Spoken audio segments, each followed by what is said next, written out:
TDP అధినేత చంద్రబాబు పీలేరు ఉరవకొండలో రా కదలిరా సభలో పాల్గొన్నారు. ఈ సందర్భంగా ఉరవకొండ సభలో సీఎం జగన్పై తీవ్ర స్థాయిలో ధ్వజమెత్తారు.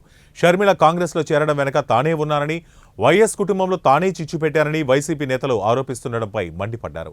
చంద్రబాబుకు పొరుగు రాష్ట్రంలో ఇతర పార్టీల్లోనూ స్టార్ క్యాంపెయినర్లు ఉన్నారంటూ సీఎం జగన్ చేసిన వ్యాఖ్యలను తప్పుపట్టారు. పేరు పేరున నా నమస్కారాలు, అభినందనలు, శుభాభినందనలు.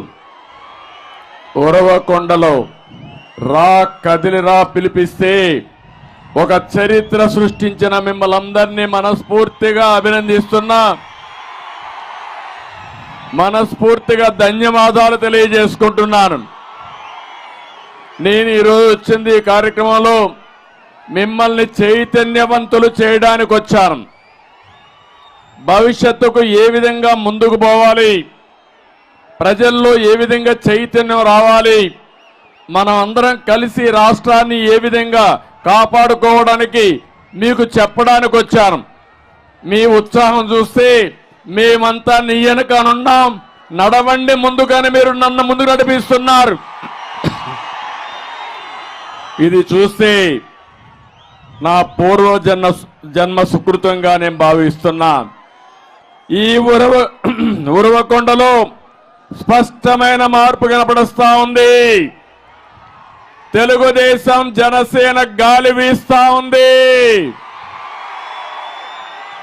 మొన్ననే ఇక్కడ ముఖ్యమంత్రి జగన్ మీటింగ్ పెట్టాడు. దానికి సాక్షులు ఈ పోలీసులే. ఆ మీటింగ్ కి మీటింగ్ పోలికే లేదు. అవునా కాదా?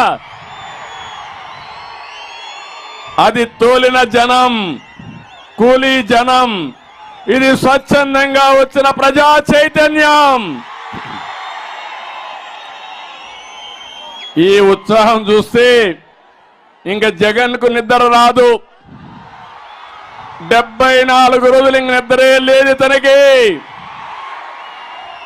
ఎక్కడికి పోయినా ప్రజలే చెప్పబోతున్నారు, చీ నువ్వు మాకొద్దని. ఆ పరిస్థితికి వచ్చాడు.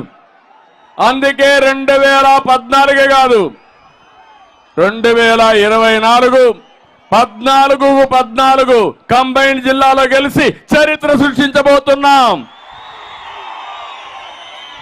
ఒకసారి మొన్ననే జగన్మోహన్ రెడ్డి